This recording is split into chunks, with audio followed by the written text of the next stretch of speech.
श्रीमद् भगवद गीता अध्याय 9 श्लोक नंबर 4।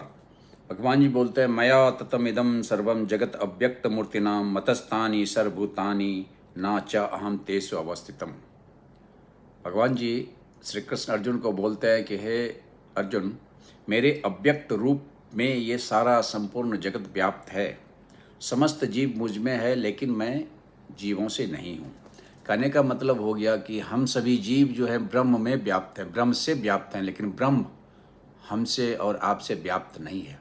इसको समझने के लिए अगर आप उदाहरण के तौर पे लें तो समुद्र में लहरें उठती है, फिर उसी में जाके विलीन हो जाती है। तो समुद्र बोलता है कि सारी लहरें जो है मुझसे व्याप्त है, लेकिन मैं उस लहर में नहीं हूँ। सोना बोलता है जितने भी जेवर बनते हैं वो मुझसे ही बनते हैं और फिर मुझ में ही ख़त्म हो जाते हैं, इसलिए सारे जेवर मुझसे व्याप्त है, लेकिन मैं किसी जेवर से व्याप्त नहीं हूँ। कपास बोलता है कि जितने भी कपड़े हैं, जितने भी पोशाक है वो मुझसे बनता है, लेकिन मैं पोशाक से नहीं बनता हूँ, किसी कपड़े से नहीं बनता हूँ।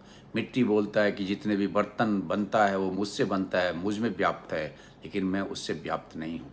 और फिर आगे भगवान जी बोलते हैं कि जीव है ही नहीं, सिर्फ ब्रह्म और ब्रह्म ही है। सोना बोलता है कोई आभूषण है ही नहीं, सिर्फ सोना ही सोना है।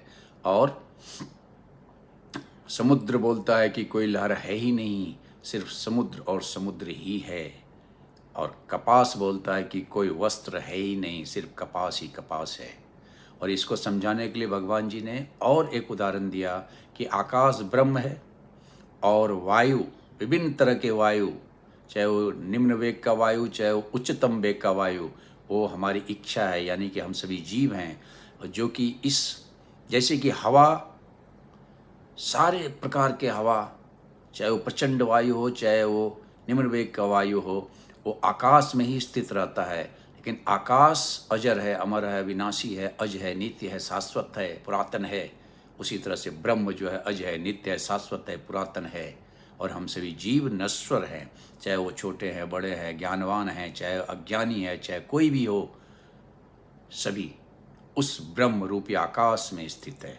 तो भगवान जी 9 नंबर के अध्याय में ये बहुत ही गुह्यतम ज्ञान दिया है कि हम सभी जीव नश्वर हैं, हम सभी जीव क्षयमान हैं, हम सभी जीव अपरा है, लेकिन परा है, लेकिन जो अपरा है, जो आकाश है, जो शाश्वत है, वो परमपिता परमात्मा, ब्रह्म, आत्मा, जो भी आपका वो है। तो इस तरह से ब्रह्म और जीव के बारे में ये बात है।